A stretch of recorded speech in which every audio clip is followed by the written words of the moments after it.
Hey guys, welcome back to my channel. My name is Sasha and we are talking about perfumes over here. And it's a springtime. We want spring fragrance list. Today we will talk about designer and high-end fragrances. I'm gonna do another video with a budget-friendly options. Now that I'm looking at the list and it's very florally to say the least. Let's start from the first one. This is Jo Malone, Mimosa and Cardamom. That is my latest edition. I got it not more than 2 weeks ago. I never get a chance to make a review on this fragrance, so I'm gonna make it right now. Jo Malone was founded by a British perfumer whose name is Jo Malone back in 1990. Before, she used to be a florist and a esthetician, and working with her clients, at some point she made a thank you gift for her customers, which was a bath oil, and later on people just started coming back for that bath oil, which gave her an idea of creating a brand of home scents, bath and shower utilities and fragrances. She is the queen of layering. She's actually the one who made it mainstream. It doesn't mean that people were not layering fragrances before her, but she actually said that here is the line of fragrances that are simple, that consist of 1 or 2 notes. So you buy 1 to 3 bottles and you make yourself a custom scent. That was the concept. As for this particular fragrance, the main accords are yellow floral, warm spicy, powdery, sweet aromatic, floral, vanilla, amber, and it has only 3 notes, which is cardamom top note, mimosa middle note, and tonka bean the base notes. Most probably you've seen these bottles before. Very sleek, chic, clear glass bottle with the creamy label on top and a metal cap. This is a 100 milliliter bottle. It says cologne. All of her fragrances, if I'm not mistaken, Jo Malone brand fragrances, they are cologne concentration, plus they have a line of cologne intense. But don't be fooled, because this cologne will stick to you for, let's say, 6 hours, which is great. Not even all the parfum or performing this way. So what this smells like: imagine you brought a huge bouquet of fresh mimosa. You put it in a huge vase. You tap it on the table. All the yellow dust falls onto the table. And this is exactly how this smells. Very realistic, very close to this mimosa powdery, dusty type of feel. This is very dusty and powdery fragrance indeed. Closer to the base, it's going to become a little bit sweeter, but nowhere near this type of sweetness that we are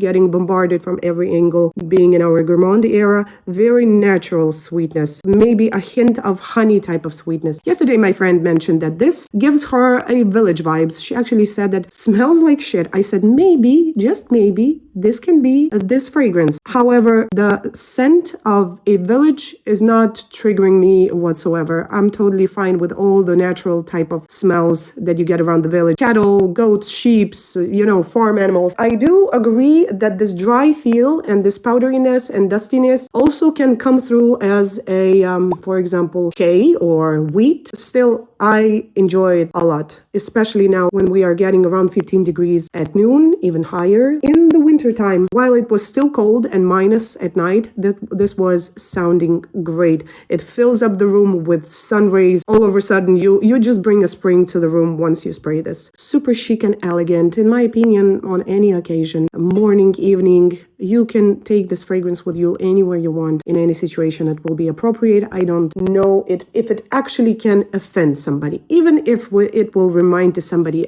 village odors, still I don't think it's offensive. But be aware, it has insane projection. Even if you don't smell it from yourself, believe me, people around you will smell it. Beautiful, amazing fragrance. My first Jo Malone fragrance. There you go. And you know what? I smelled all of them that are available, and it's around, let's say, 30 compositions. I sort of need at least 3 more. There you go, Jo Malone, Mimosa and Cardamom. Beautiful mimosa. Very realistic. Spring-like. It's the right time to put it on and to shine. And next up is Atelier de Fleur, Cedrus by Chloe Quentin Biche. Hand is undeniable in this fragrance. Super classy, super chic, clean smelling, out of the shower any given time of the day. Very beautiful, beautiful bottle. I love just looking at this bottle. It gives me woods, enchanted forest. Here you go. This is enchanted forest smell in the sunrise. Sunrise smell. I do not really see it being fragrance for the night out. Probably in the summertime, yes, but when I'm super tired of everything glowing and sweet and in your nose and your face, this one is the way to go. It has woodsy notes, has vetiver, moss, cardamom, and sandalwood,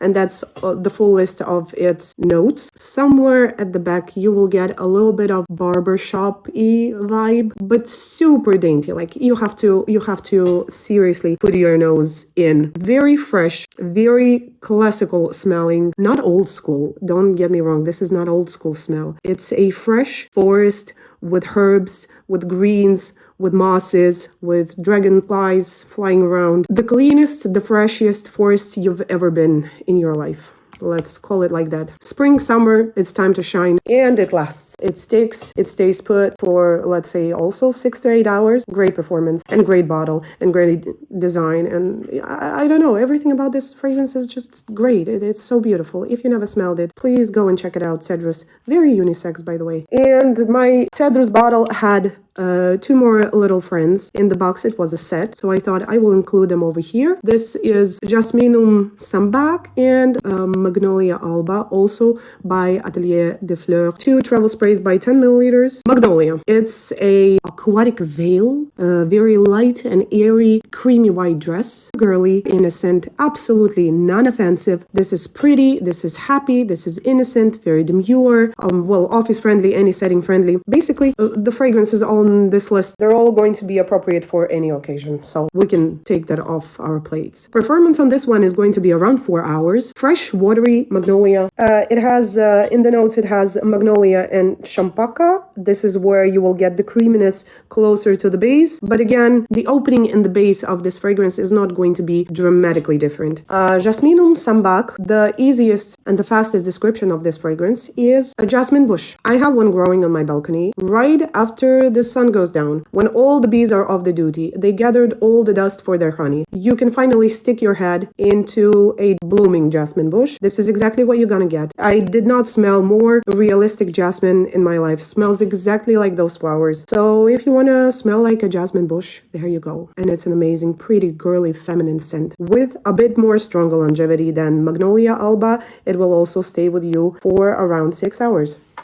One more little travel spray. This is Dyptique, that is called Son. This is green, strong, powerful, very much in your face tuberose. It's smelling borderlining something medicinal. I should say that I got it in the end of December, and cold weather, it's the time when you're gonna get out of it the most aromatic, the most herby, the most medicinal smelling qualities, which is not bad. Some people like it. I like it particularly, but getting into a spring weather, you are going to get out of it the creaminess of tuberose. It's going to be a little bit softer. Now my nose is reading it as a little bit softer, still very aggressive and very green and very much in your face, just a little bit rounder. And there are a lot of notes in this fragrance. I can tell you for sure that pink pepper, yes, is there because my nostrils being tingled by some ingredient. Very sparkly. You get these bubbles from soda or champagne. It doesn't smell like champagne. I'm talking about the feeling, the sharpness of the bubbles. And rose, not for my nose. Tuberose is blocking the rose, blocking African orange flower. Iris, maybe yes, maybe no. Tuberose itself has so many different facets. It can be green, can be creamy, can be sweet, can be bubblegummy sweet, poisonous. Probably there are ingredients to make it a little bit more creamy, and I guess the iris is doing that. It doesn't give smell, it gives texture, because this fragrance does feel a little bit textured. I'm using it, I'm wearing it, and I'm enjoying, but this is not for everybody. Some people might find that this is like you got out of the doctor's office, let's say. This is interesting, nowhere near juvenile. Next up is Pure Poison by Dior. I have this fragrance since 2020. It's a repurchase because I remember this fragrance to be released back in 2004. It had iridescent cap back then, just like this part of the bottle. It has this iridescent, it was white cap and a purple band. To my memory, the fragrance was the same. It was still Christian Dior, it was not just Dior. When it was released, I immediately insisted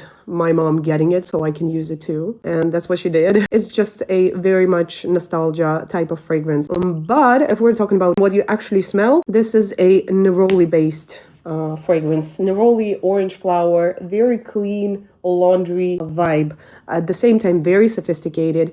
You smell clean, put together, fresh. You will feel the cedarwood and musk and the sandalwood and amber. It's getting deeper to the base. The top notes and the middle notes are white flowers and citruses, but not juicy inside of the citrus, rather bitter citrus peels that are spraying these citrus oils around you once you muddle them a little bit in your hands. When you're cleaning an orange or when you're peeling a lemon, that's the citrus you are going to get. Very white t-shirt like, office friendly, museums, restaurants, business setting, casual setting, out with friends, picnic, whatever you want to do with this fragrance is going to handle things for you. I love it. Very beautiful. Next up, Holy Neroli. This is what I'm going to call this fragrance because it's Holy Neroli. Here's one thing. These two fragrances are based around neroli, but such a different vibe. This one is minding her own business, being quiet, keeping quiet, just watching the surrounding, watching what is happening, looking at people, not getting into contact with anyone. This one is the star of the show. She's in the center of attention. She is a pick-me. If you don't even want to look at her, you will sort of have to, just because how powerful she is. So this Holy Neroli is super sweet, super in your face, dense, super loud, super ambery. It's more of a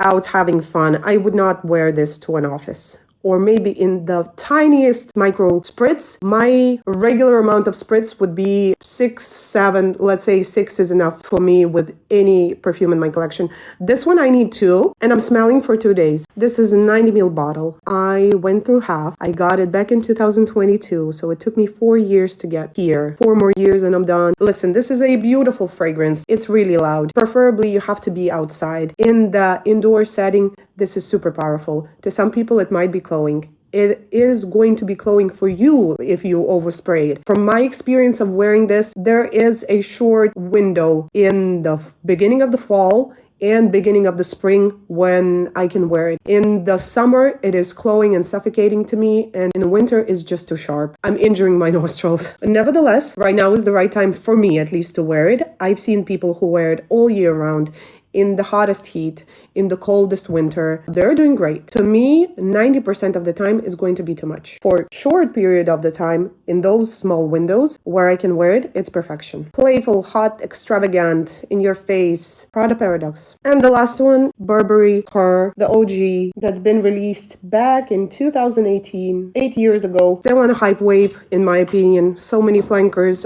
keep getting released. I think the last one was in 2025, so last year, or maybe it was announced in 2025 and it was released like now, a month ago or so. This is a strawberry perfume. She's strawberry, she's sour cherry, she's red and black berries. On top, in the middle, jasmine and violet. At the base, mix of woodsy, oak moss, amber, patchouli, but you won't really smell anything other than berries that are sitting on a pillow of powerful musk and woodsy base. Super flirty, super girly, super inoffensive. Picnic, park, again, outside, outdoors, everything fresh and green and bright. You have all of these colors around you. It's sweet by itself. It is a sweet fragrance. I guess it's falling into the category of actual gourmand because it's sweet candies, maybe. It doesn't smell like bakery or whipped cream or any of that. Berry lollipops can smell like this. They can. Musky, fresh berries. There you go. It's a cocktail of musky fresh berries. Lasts for over 8 hours. Thank you, Francis Kurkdjian. Wonderful fragrance, and to me it shines the most in the spring. There you have it, all my spring picks. I hope you enjoyed it. If the video was helpful, informative, and entertaining, please like and subscribe, and I'll see you in the next one. Bye.